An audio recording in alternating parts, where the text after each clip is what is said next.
안녕하십니까. 담보물권 보겠습니다. 유치권하고 저작권 두 개가 시험 범위 있죠. 지상권, 지역권, 전세권보다 더 많이 나오는 파트죠. 자, 일단 담보물권은 통유성이라고 해서 네 가지 성질이 있죠. 부조성. 채권이 소멸하면 담보물권도 소멸하는 성질. 수환성. 채권이 이전이 되면 담보물권도 이전되는 성질. 불가능성. 채권을 전부 변제받을 때까지 담보물권은 목적물 전체 효력이 미치는 성질. 물상대 이상 목적물이 멸실, 훼손, 공용징수된 경우 담보물권은 그 가치 변형물로부터 우선 변제받는 성질. 그게 물상대 이상이죠. 그런데 유치권은요. 우선 변제권이 없어요. 우선 변제권이 없으니까 가치 변형물로부터 우선 변제 받을 수 없죠. 그러니까 뭐가 없어요? 물상대의성이 인정되지 않습니다. 유치권에 인정 안 되는 거 우선 변제권, 우선 변제권에 기초한 물상대의성, 추구표, 물권적 청구권 인정이 안 되죠. 유치권은 우물, 추물 네 가지 인정 안 된다는 거 암기하세요. 우선 변제권, 물상대의성, 추구표, 물권적 청구권 인정되지 않는다.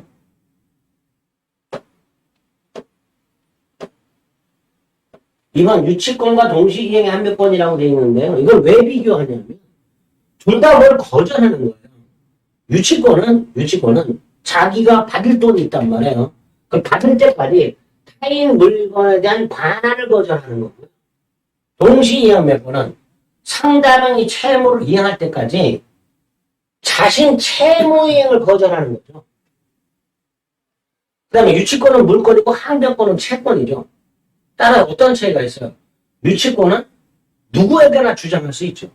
그러나 항변권, 계약의 상대방에게만 주장할 수 있죠. 공통점도 있어요. 소송에서는 둘 다 주장해야만 법원은 판단하고요. 이걸 법원이 인용하게 되면 둘 다 원고 일부 성서 판결하게 됩니다.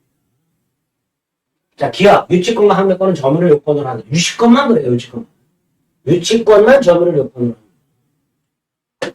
항변권은 아니고요. 유치권은 목적물에 관할 생긴 채권. 당연하죠. 이걸 목적물과 채권의 결련성으로 응? 유치권 목적이죠. 지금 병존할 수 있죠. 예컨대 매매계약이 무효 취소되었을 때 매수인은 매도인이 돈을 돌려줄 때까지 항변권을 행사할 수도 있고 유치권을 주장할 수 있습니다. 항변권과 유치권은 병존이 가능합니다. 리얼 유치권은 독립한 물권이고요. 항변권은 쌍무계약상 이행 거절 권능에 해당이 됩니다. 그런 차이가 있다. 3번 민법상 유치권에 관한 설명을 오는 것은 유치권자는 경매권이 있어요. 우선 변제권이 없을 뿐입니다. 이 경매권은 뭐죠? 환가를 위한 경매죠. 무슨 경매라고요? 환가를 위한 경매. 조문에는 채권의 변제를 받기 위하여 경매할 수 있다라고 되어 있어요. 다만 이거를 우선 변제를 받기 위하여라고 해석해서는 안 되고요. 환가를 위한, 현금화를 위한 환가. 다른 말로 현금화를 위한 경매권이 됩니다. 예컨대 이제 유치 목적물이 훼손하기 쉬워요. 그럼 훼손되기 전에 얼른 팔아가지고 돈으로 바꾼 다음에 그걸 유치하고 있는 게 더 나을 수 있겠죠. 그럴 때 인정. 우선 변제를 위한 게 현금화를 위한 경매입니다. 이번 유치권자는 과실을 수취할 수 있죠. 그리고 그걸 수취해서 이자와 원본에 충당할 수 있죠. 다만 유치권자는 채무자의 승낙 없이는 유치물을 사용되어 담보 정하지 못하므로 채무자의 승낙을 받아서 예를 들어서 임대를 하고 그 차임 이게 뭐야? 이게 과실이죠. 이걸 수취하면 이자에 충당하게 됩니다. 3번 유치권자는 채무자 승낙 없이 유치물을 담보로 제공할 수 있다. 안 되니까요. 여기서 봤잖아요. 채무자의 승낙 없이 유치물로 사용되어 담보 제공하지 4번 유치권자는 간접 점유해도 되죠. 예를 들어서 공사대금 채권에 기초하여 건물을 유치하는 자가 용역업체와 계약을 맺고 용역업체가 직접 점유, 건축업체 간접 점유 이렇게 해도 되죠. 그런데 채무자가 직접 점유 이건 안 됩니다. 채무자가 직접 점유하는 경우에는 유치권 인정 안 됩니다. 채무자를 직접 점유를 하여 채권자가 간접 점유하는 경우에는 유치권 성립 요건으로서 점유에 해당하지 않는다는 게 판례입니다. 결국 유치권 인정되지 않지. 유치권자가요, 유치 목적물을 유치하면서 그 목적물을 보존하기 위해서 치료한 필요비, 개량하기 위해서 치료한 위비 다 청구할 수 있다? 있다. 다 상환 청구할 수 있다. 비용 상환 청구 인정이 됩니다.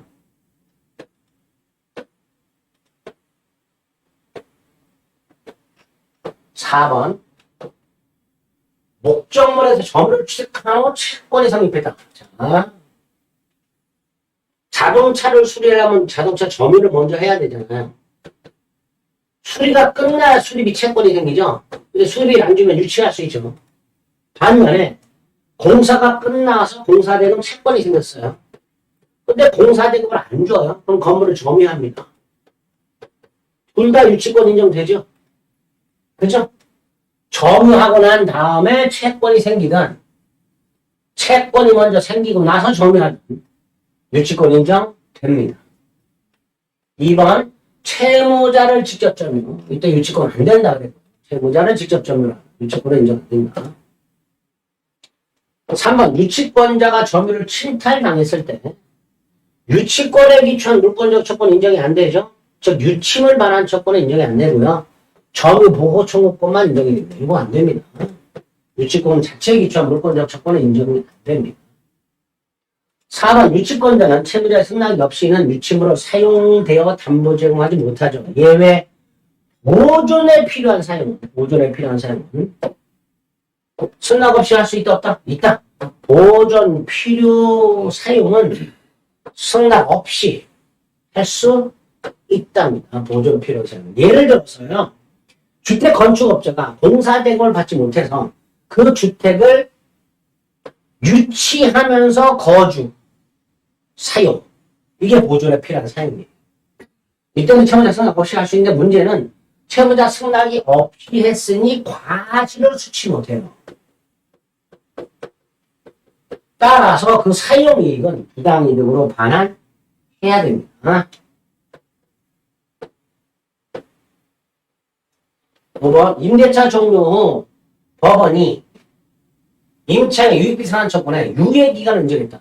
유익비 상환 처분에 상환기간을 허용했죠. 그럼 유익비는 아직 변제기가 도래하지 않은 거잖아요. 그러니까 유치할 수가 없다죠. 변제기가 도래하지 않는 겁니다. 유치권 성립 요건이 뭐죠? 타인 물건일 것, 물건에 관하여 생긴 채권이 있을 것, 채권이 변제기가 도래할 것. 적법점일 것, 유치권 배제 책임이 없을 것. 요건 중에 하나가 변제기 도래. 근데 상환기간을 허용받았다. 변제기간이 도래하지 않았다.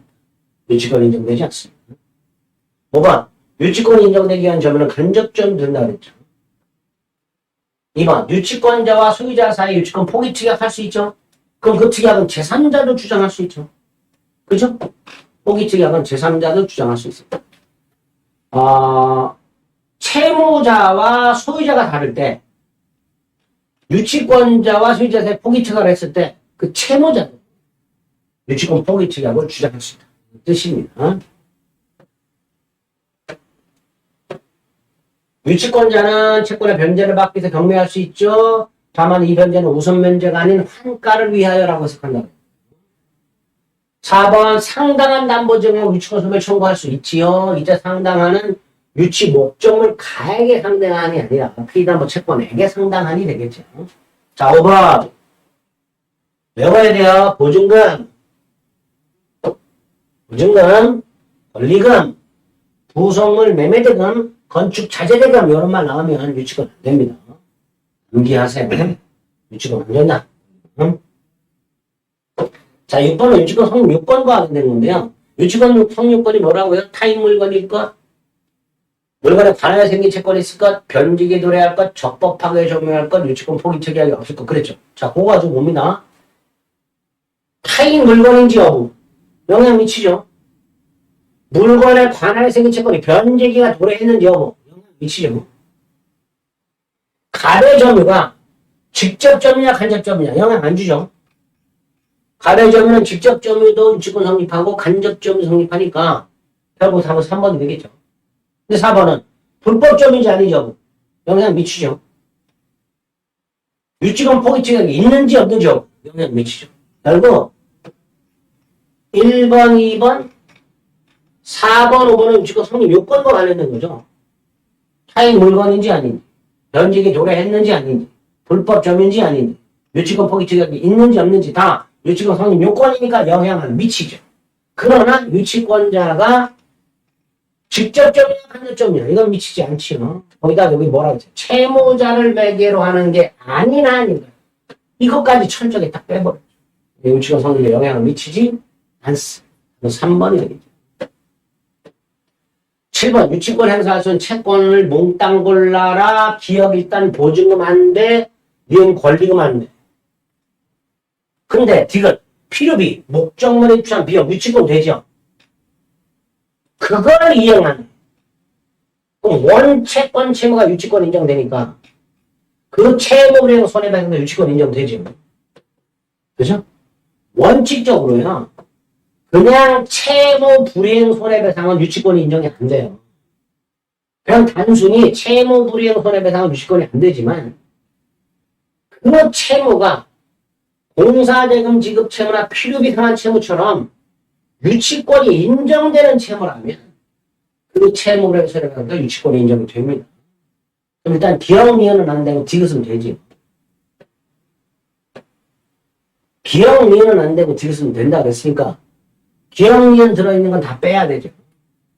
이거 빼고 요거 빼고 요거 빼고 요거 빼니까 나머지 꼴랑 하나네. 그죠? 유치권 인정되는 꼴랑 하나. 리을은 원상회복약정이 있는 땅인데 유리비상한 조건 유치권 되죠. 그런데 요걸 우리 대법원이 뭐라고 하죠? 원상회복약정을 비용상환 조건 포기약정으로 보죠. 원상회복약정 보세요. 판례. 임대차 계약할 때 원상복구 약정했다면 각종 비용을 포기한 특약으로 보죠. 비용 포기했으니까 모두 포기한 거예요. 유치권도 포기했죠. 결국 유치권이 인정되는 것은 디귿 하나. 8번도 마찬가지. 권리금 안 되죠. 변량관계 인정 안 됩니다. 보증금 안 된다 그랬죠. 그러니까 기억리언은 빼버려야 되죠. 뺍니다. 하나 남았죠. 이거만 되는 거죠. 가축이 농작물을 먹어서 손해를 입혔어요. 당연히 유치권 주장할 수 있어요. 그죠? 목적물 자체로부터 발생한 손해. 유치권 인정됩니다. 유치권자의 권리가 아닌 거. 유치권자가 어떤 권리가 있어요? 경매권 있죠. 과실수치권 있죠. 비용상환 청구할 수 있죠. 합의변제 충당권 있죠. 그러나 타담보 제공 조건 없죠. 이거는요. 채무자가 상당한 담보를 제공하고 유치권 소멸을 청구할 수 있도록 되어 있지 유치권자가 채무자에게 다른 담보를 제공하라. 이런 청구권은 없습니다. 간이변제 충당은 뭐예요? 정당한 이유가 있을 때 감정의 평가에 의하여 유치물로 직접 변제 충당할 것을 법원에 청구하게 되고요. 법원이 간이변제 충당 결정을 하게 되면 소유권을 취득하게 되는데요. 등기해야 되느냐, 등기 필요 없느냐, 등기 필요 없죠. 법률 규정에 의한 소유권 취득이고요. 물론 이거 하기 전에 미리 채무자에게 통지를 해줘야 됩니다. 이걸 간이변제 충당이라고 하죠. 10번 유치권 소멸사유가 아닌가? 아이고 죄송합니다. 이걸 건드려. 유치권 소멸사유가 뭐가 있을까요? 가장 기본이 뭐예요? 채권 소멸. 두 번째 채권은 소멸시효로 소멸하는 경우가 있죠. 그러니까 채권이 소멸시효로 소멸하면 유치권도 소멸하겠지. 따라서 유치권만 소멸시효 걸리지 않고요. 그 다음 유치권 행사는 채권 소멸시효 진행에 영향을 미치지 않는다 그랬죠. 목적물이 멸실되고 유치권 소멸하겠죠. 특히 가치 변형물이 있다 하더라도 소멸합니다. 물상대비 인정 안 된다 그랬으니까. 유치권 포기로 소멸하겠죠. 점유를 상실함으로 소멸하겠죠. 의무 위반일 때 소멸 청구로 소멸할 것이고요. 상당한 담보 제공을 통한 소멸 청구로 소멸하는 경우도 있겠죠. 이런 것들이 유치권 소멸 사유예요. 그러니까 읽어보다 보면, 생각하다 보면 유치권 소멸 사유가 쭉 나와요. 혼동을 해봐요. 유치권자가 간이 변제 충당한 정에서 소유권을 취득해요. 당연히 혼동으로 유치권 소멸하겠죠. 점유 상실하면 소멸하죠. 자, 여기서 조심할 게 뭐죠? 점유를 상실하면 유치권을 소멸하긴 하는데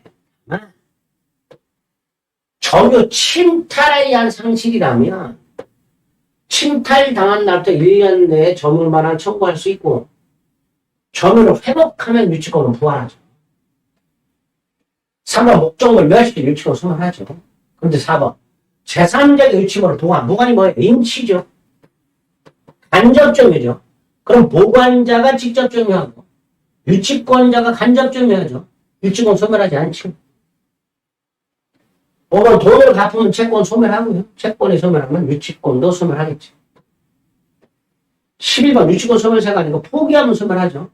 점유상실 소멸하고요. 목적물 멸시 소멸하고 채권 소멸하죠. 그런데 목적물 소유자가 바뀌었다. 유치권 소멸합니까? 안 하죠. 목적물이 경매되더라도 소멸하지 않는 게 원칙이에요. 그죠? 목적물의 소유자가 바뀌었다 하더라도 유치권은 소멸하지 않습니다. 5번이 되겠죠.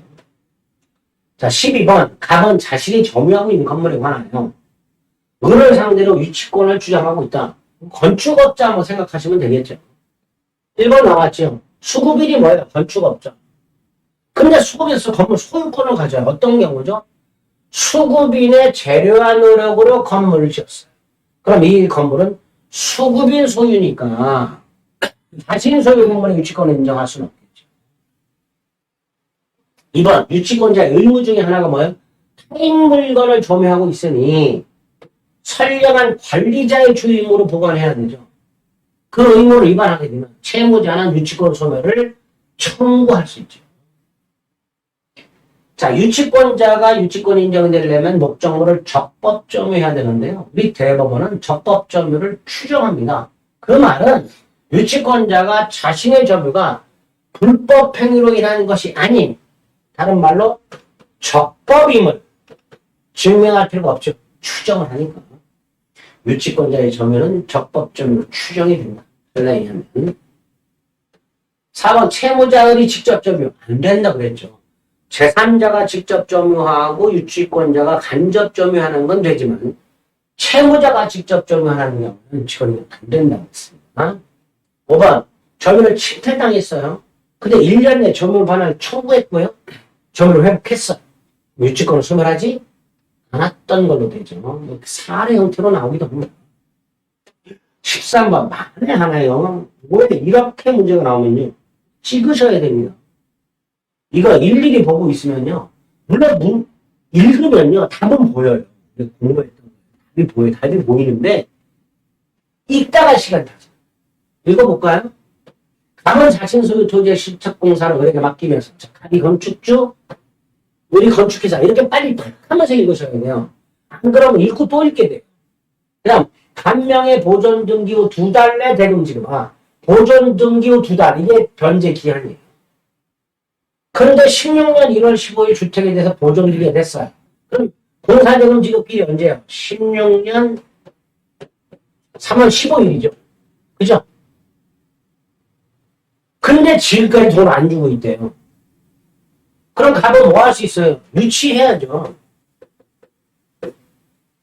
그런데 갑이 유치했다는 말이 없이 을이 건축주군요. 건축에서 을이 점유하고 있단 말이에요. 이게 유치권이잖아요. 근데 갑의 채권자가 주택을 경매 신청해서 2016년 2월 8일 경매 개시 결정되게 했어요. 부동산에서 경매 개시 결정되게 되면 압류가 돼요. 근데 우리 대법원에 의하면 압류 후에 유치권을 취득한 사람은 압류 후에 목적물이 압류된 후에 유치권을 취득한 사람은 그 경매 절차의 매수인 즉 병락일에게 유치권을 주장하지 못한다, 계약 못한다 이런 판례가 있어요. 그럼 잘 보세요. 경매 개시 결정이 언제 됐어요? 2월 8일이죠. 변제기는 언제 두래요? 3월 15일이죠. 그러니까 그렇게 유치권은 3월 15일 성립하는 거예요. 결국 압류 2월 8일 이후 3월 15일 유치권이 성립이 됐으니까 병에게 경매가 됐어요. 병락인이에요. 매수인이에요. 얘한테는 유치권 주장할 수 있다 없다? 없다가 되는 거죠. 그러니까 문제가 이렇게 파악이 되는 거예요. 그러니까 이 문제를 파악하는 것도 기억을 해야 되고요. 그 다음에 경매 개시 결정이 2월 8일 날 됐다라는 사실로부터 압류가 2월 8일 됐다. 변제기가 3월 15일이라는 사실로부터 유치권은 3월 15일 날 성립됐고 그럼 결국 경매 개시 결정 등기 후 유치권이 성립됐고 그럼 결국 매수인 병에게는 유치권 주장할 수 없구나 이렇게 연결이 되는 거예요. 그죠? 쉽지 않죠? 그러니까 잊지 마시라는 거예요. 이런 거 그러지 마요. 친문은 3개밖에 안 돼요. 자, 결론을 알면 아주 쉬워요. 병은 소유물반환 청구할 수 있죠. 병이 소유자니까. 은은 병의 소유물반환 청구에 거절할 수 없지요. 유치권 주장 못한다고 그랬잖아요. 또 동시 이행한 매권도 안 되죠. 이건 채권이니까. 동시 이행한 매권은 계약 상대방에게 주장할 수 있잖아요. 따라서 어느 항변권에 기초해서 인도를 거절할 수는 없죠. 동시 이행 매권은 계약 상대방에게만 주장하는 겁니다. 그럼 결국은 틀렸고 디귿 하나 모르는 거죠. 14번 갑은 X 건물에 관한 채권을 갖고 있다. 즉 공사대금 채권이라고 생각하시면 돼요. 의뢰 경매 신청에 따라서 X 건물에 압류 효력이 발생했고 병이 소유권을 취득했습니다. 자, 이거 좀 전에 봤던 거 그거예요. 의뢰 경매 신청에 따라 압류 효력이 발생했던데 이게 뭐예요? 경매, 개시결정, 기입등기 그죠? 이 경매, 개시결정, 기입등기 전 갑이 유치권을 취득한 경우 후 갑이 유치권을 취득한 경우에 따라서 병에게 유치권을 주장할 수 있다 없다가 달라지죠. 즉 병의 청구를 거절할 수 있다 없다가 달라져요. 전 유치권 주장할 수 있다. 병의 청구를 거절할 수 있다. 후 유치권 주장할 수 없다. 병의 청구를 거절할 수 없다. 이렇게 있죠. 기억 압류 후 점유. 그럼 압류 후 유치권 생겼죠. 갑이 병의 유치권을 행사할 수 있는 걸 모두 고르라고 했는데 기억은 압류 후 유치권이 성립했으니까 갑은 병의 유치권을 행사할 수 없지요. 니은은 역시 압류 후 변제기 돌이니까 압류 후 유치권이 성립한 거잖아요. 그러니까 병의 유치권 주장 못하죠. 근데 지금 압류 효력이 발생 전 유치권 취득. 그러니까 병에 주장할 수 있죠. 리얼도 압류 효력이 발생하기 전 유치권 취득. 그럼 당연히 병에게 주장할 수 있지요. 그럼 결국 기형리은 주장 못해 니을리은 주장할 수 있어. 이렇게 되는 거예요. 이렇게 단순화시켜서 보세요. 아시겠죠?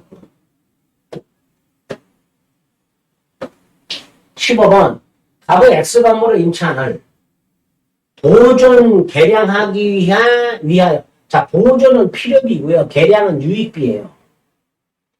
병으로부터 건축자재를 외상으로 공급받아 수리를 완료했습니다. 자 일단 그런 임차인으로서 비용을 지출했잖아요. 그러니까 갑에 대해서 비용 돌려받을 때가 유치권 주장할 수 있죠. 문제가 건축자재상이에요. 이 건축자재상은 을로부터 매매대금을 받아야 되잖아요. 건축자재대금. 근데 우리 건축자재대금을 지급하지 않는다 해서 병이 이거를 유치할 수는 없지요. 건축자재대금은 유치가 안 된다고. 그렇게 문제를 파악하는 거예요. 을은 갑에 대한 비용 상환 조건에 기초하여 유치권을 주장할 수 있다. 그 원칙이다. 물론 포인트 개혁을 할 수 있지만 반면에 병은 을에 대한 건축 자재대금 채권을 피담보 채권으로 하여 건물을 유치할 수는 없다가 되겠죠. 1번, 우리 병에게 외상대금을 지급하지 않는다 하더라도 병의 건물을 유치할 수 없다 그랬어요. 건축 자재 대금은 결연성 없다 그랬습니다. 2번, 은은 갑이 수리비를 상환할 때까지 유치권 행사할 수 있죠. 자, 유치권자는 채무자 승낙 없이는 유치으로 사용자 담보 제공할 수는 없다 그랬고, 은은 수리비를 상환받아서 우선 상환 아니라죠. 현금화를 위하여 경매할 수 있다고 합니다. 5번, 만약 X건물을 갑으로부터 양수한 정의을에게 반환을 청구할 때 그건 당연히 유치권 주장할 수 있죠. 물권이니까. 그 사례 형태로도 얼마든지 넣을 수 있습니다. 16번은 각 을과의 계약에 따라서 을 소유 구분 건물 201, 202호 전체를 수리했지만 을이 공사대금을 지급하지 않자 201호만 점유하고 있습니다. 그러니까 유치권은 201호에 대해서만 인정이 된 거예요. 다만 그 유치권으로 담보되는 채권은 요 201호에 대한 수리비만 되는 게 아니라 전체 수리비. 이게 불가분성이죠. 이걸 피담보 채권에서 유치권이 성립된 거예요. 다시 한번 유치권은 201호만에 대해서만 성립했습니다. 근데 그 유치권으로 담보되는 채권, 다시 말해서 갑은 201호 수리비가 아니라 전체 수리비를 받을 때까지 201호를 거절할 수 있습니다. 다시 한번 유치권은 201호에 대해 성립했지만 채권은 전체라는. 그럼 1번 갑의 유치권 201호, 202호 전체 대금을 채권으로 성립하는 거 맞았죠? 불가분성. 그러나 유치권은 201호에 대해서만 인정되니까 201호는 경매에 못 넣죠. 201호는 경매 안 하고 있잖아요. 3번 201호 경매대가에서 우선변제, 유치권 우선변제 없죠. 4번 을의 승낙 없이 임대했어요. 을은 유치권 소멸 청구할 수 있고요. 병은 정당한 임차인이 아니게 됩니다. 을은 유치권 소멸 청구할 수 있죠. 5번 갑이 을의 승낙 없이 병에 임대합니다. 병은 정당한 임차인이 아니게 됩니다. 따라서 병은 을에 대해서 임대처율을 주장할 수가 없습니다. 을은 유치권 소멸을 청구할 수 있고요. 주택을 인도하라고 청구할 수 있으며 설령 병이 각과 임대차 했다 하더라도 병 정상적인 임차인이 아니게 됩니다. 17번. 이건 이제 저당권부터네요. 16번까지가 유치권 문제. 자, 유치권 문제도 조금 까다롭기는 해도요. 나머지는 다 파악할 수 있고요. 조금 어려웠던 게 뭐예요? 나머지 다 간단히 파악할 수 있는 것들인데 조금 어려웠던 게 뭐예요? 경매 개시 결정 기입 등기 전 유치권을 취득했는가? 경매 개시 결정 등기 후 유치권을 취득했는가에 따라서 그 경매 절차의 매수인에게 유치권을 주장할 수 있다 없다가 달라지죠. 즉 매수인이 인도 청구에 대해서 거절할 수 있다 없다가 달라지잖아요. 그죠? 그것만 조금 조심해서 봐주시면 유치권 문제도 충분히 맞출 수 있습니다. 아시겠죠? 저당권은 시간을 좀 달리해서 보겠습니다. 수고하셨습니다.